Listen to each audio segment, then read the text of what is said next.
Assalamualaikum warahmatullahi wabarakatuh. Saya Fitrianisa dengan NIM 0702232076 akan menjelaskan bagaimana cara kerja aplikasi yang sudah saya buat menggunakan Kodular. Jadi pada proyek ini saya membuat aplikasi manajemen akademik ya, di sini manajemen akademik menggunakan Kodular. Jadi terus dengan database-nya Airtable. Jadi aplikasi ini memiliki beberapa fitur utama, yaitu menambahkan data dengan input, terus mengedit data, kemudian menghapus data, merefresh data, hingga menampilkan data grupnya. Kemudian data yang tersimpan ini terdiri dari data NIM, data nama, data prodi, kemudian dan data angkatan. Selanjutnya untuk penyimpan database-nya sendiri, ya saya menggunakan di sini ialah Airtable karena ini mudah diintegrasikan dengan Kodular menggunakan APK seperti ini. Nah, selanjutnya pada Kodular sendiri, logika program itu dibuat menggunakan blok programming di sini, di mana setiap blok ini memiliki fungsi tertentu seperti menerima input, memproses data, mengirim data ke database Airtable-nya, dan menampilkan hasilnya ke aplikasi. Nah, selanjutnya kita akan bahas satu-satu terkait kode blok yang sudah saya buat. Nah, yang pertama terkait input. Nah, button input. Jadi kita akan bahas terkait button input di sini pertama kali.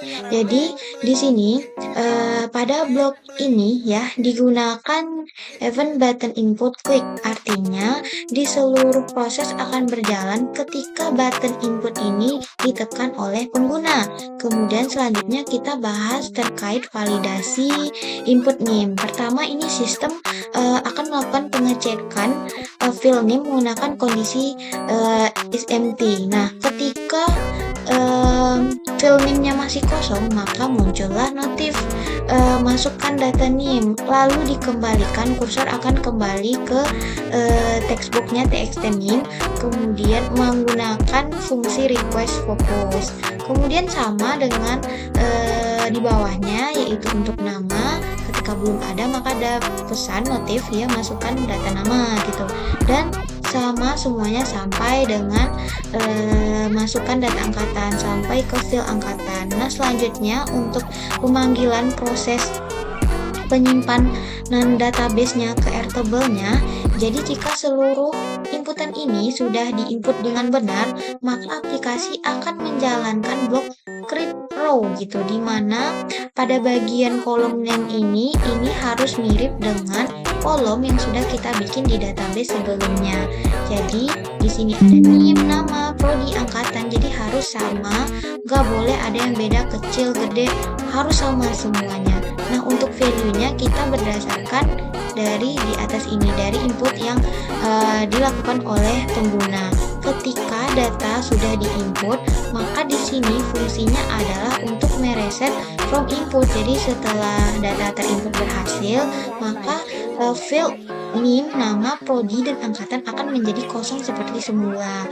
Ini tujuannya untuk memudahkan agar para pengguna menginput data terbaru tuh lebih mudah, tidak menghapus satu persatu.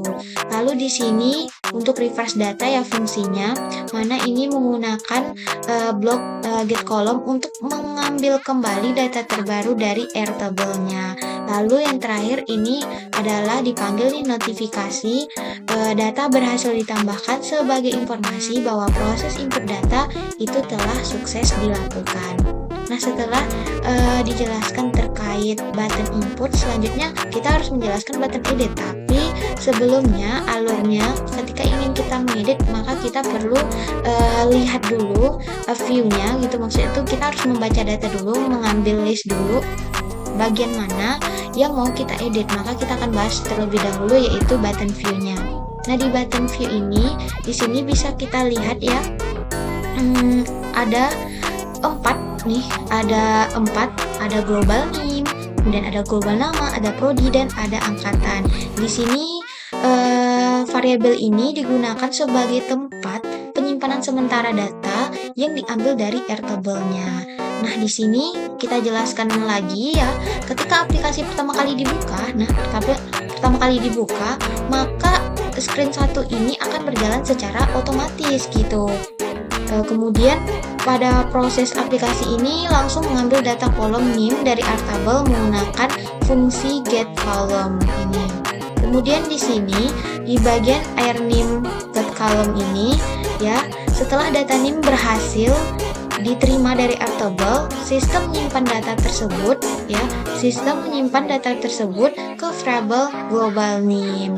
Kemudian aplikasi melanjutkan proses pengambilan data berikutnya, yaitu kolom nama. Sama sebelumnya, berarti ketika pada blok ini berarti aplikasi menerima data nama dari Airtable, data yang kemudian disimpan pada global nama, lalu dipanggil pengambilan data program studi dan berikut seterusnya. Kemudian di bagian angkatan, nah setelah seluruh data berhasil diambil, jadi aplikasi ini akan membuat list baru untuk ditampilkan ke list view setelah melakukan perulangan menggunakan for each number gitu, dimana ini artinya fungsi ini itu untuk perulangan digunakan untuk menggabungkan data nama dengan prodi berdasarkan indeks yang sama gitu. Baru di bagian ini, kalau kita bahas di bagian join ini, berarti dia itu untuk menggabungkan nama dan program studi. Nah, selanjutnya kita bahas di bagian ini ya, list view-nya. Ini seluruh data yang selesai diproses tadi, ini hasil list view-nya ini ditampilkan dalam komponen list view agar pengguna dapat melihat seluruh data yang tersedia. Lalu di bagian ini, dismiss progress dialog ini itu ditutup sebagai tanda bahwa proses pengambilan data itu telah selesai. Nah, selanjutnya masih di bagian proses pengambilan data ya. Ini after picking. Nah, di sini blok after picking ini berjalan ketika pengguna memilih salah satu data pada list view. Saat item dipilih, aplikasi mengambil data berdasarkan indeks yang dipilih pengguna, kemudian data NIM, data nama, data angkatan, dan prodi ini otomatis ditampilkan kembali ke field input gitu. Nah, kalau bertanya nih, kenapa text box-nya dibikin enable to false gitu? Karena beberapa field ini ya dibuat nonaktif sementara untuk mencegah pengguna untuk mengubah data tertentu secara langsung saat proses pemilihan data. Nah, kalau kita udah bahas terkait view, nanti kan kita udah milih tuh list view-nya.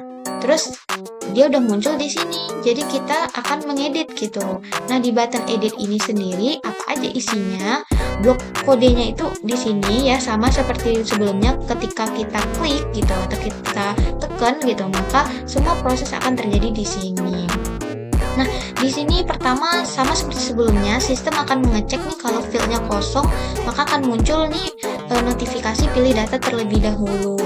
Nah, kemudian di sini button edit ini ya, ini untuk mengaktifkan mode editnya gitu. Jika tombolnya masih berada pada mode edit gitu, maka aplikasi akan mengaktifkan field input agar data dapat diubah oleh pengguna. Kemudian baru mengaktifkan text box-nya.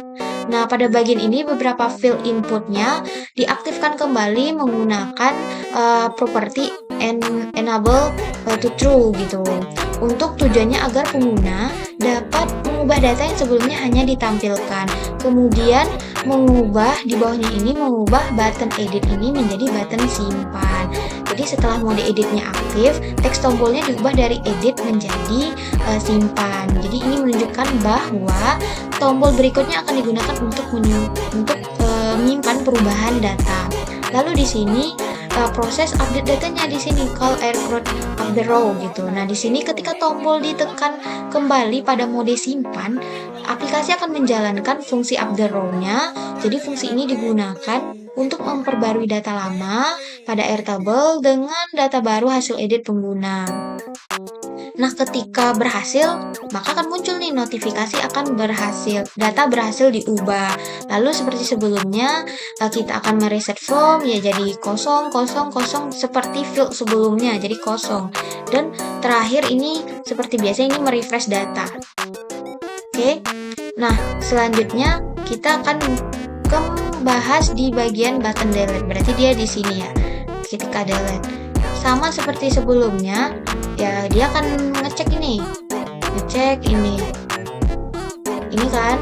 Jadi dia akan memilih data terlebih dahulu. Pertama dia ngecek nih kosong. Terus kalau kosong disampaikan pesan pilih data terlebih dahulu. Nah, menampilkan konfirmasi hapus gitu.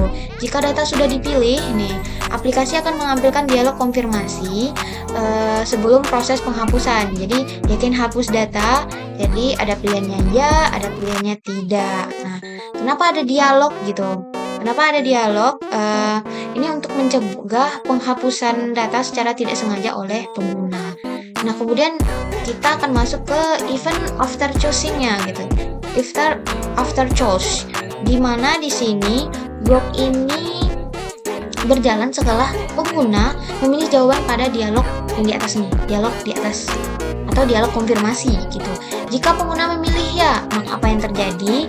Jika pengguna memilih ya, maka aplikasi akan melanjutkan proses penghapusan data ya. Pada bagian ini aplikasi menjalankan, jika ya maka aplikasi akan menjalankan blok delete row gitu untuk menghapus data dari Airtable. Jadi data yang dihapus ini ditentukan berdasarkan selection index dari list view yang dipilih pengguna. Berarti dari list view tadi. Mana ini list view-nya?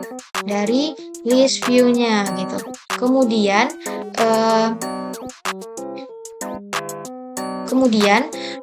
ketika data berhasil dihapus, maka dia akan kembali seperti semula, seperti sebelumnya, reset formnya.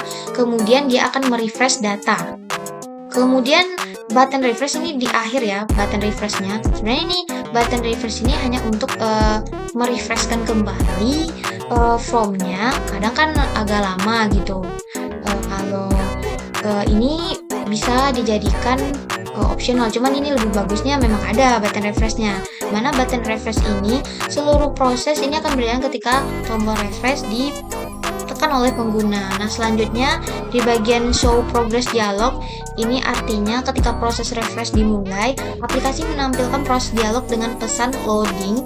Hal ini bertujuan untuk memberi informasi kepada pengguna bahwa aplikasi sedang mengambil data terbaru dari database-nya. Baru di sini bagian ini mengambil data dari Airtable. Jadi setelah itu aplikasi menjalankan fungsi get column untuk mengambil ulang dari data Airtable. Jadi data yang diambil adalah kolom name, kemudian diproses akan dilanjutkan ke pengambilan kolom lainnya seperti nama, prodi, dan angkatan. Nah, jadi fungsi refresh ini ya digunakan untuk memperbarui tampilan data agar pengguna dapat melihat data terbaru yang ada pada database Airtable-nya.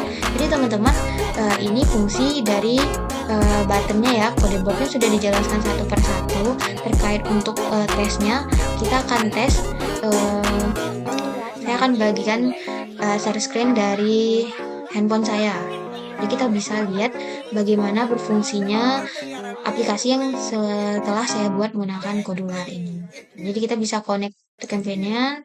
Jadi ini kita bisa scan atau kita bisa masukin kode ini.